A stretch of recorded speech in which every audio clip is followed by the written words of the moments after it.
In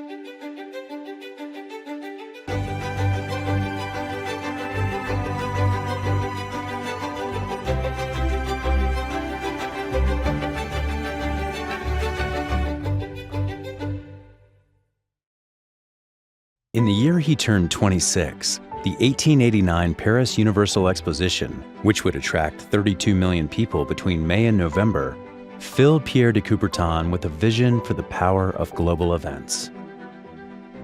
With the new 984-foot Eiffel Tower as its signature attraction, the Expo was produced by the Third Republic to commemorate the 100th anniversary of the French Revolution and celebrate 2 decades of national progress under the still young government.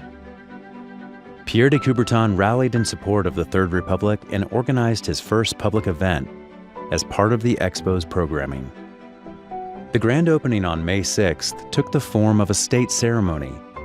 France's president, Sadi Carnot, led a large delegation along a parade route from the Champs-Élysées across the Pont d'Iéna to enter the Expo through the Eiffel Tower's gateway.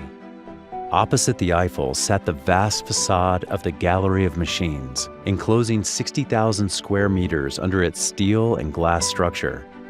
Topped by a Rococo blue glass dome, shining in the sunlight like the eye of God, the gallery was crowned by a 7-meter statue of Marianne, the symbolic embodiment of all that France had become and hoped to be.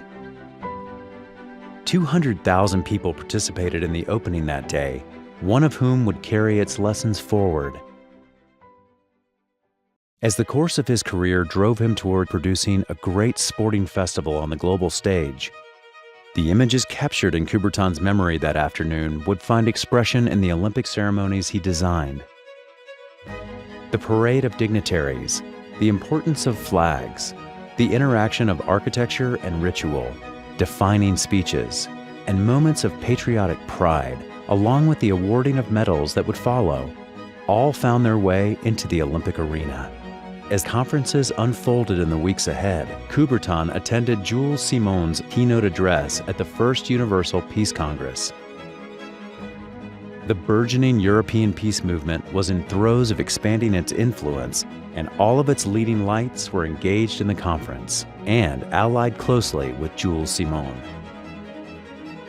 Their overriding goals, to build bridges of peace between all nations, would have immediate impact on Coubertin's evolving ideas on international sport and the philosophy of Olympism he was beginning to develop.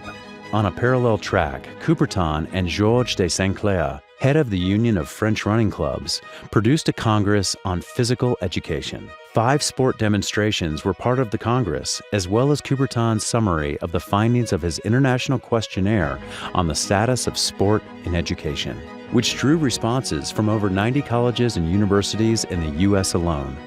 The Paris Exposition, seen far and wide as a triumph for the Third Republic, helped cement Coubertin's relationship with the political leaders of France. As he departed for his first trip to the U.S. that fall, he traveled as a representative of his country. His official mission, approved by President Sadi Carnot, was to study and report on the models of education at American colleges and universities.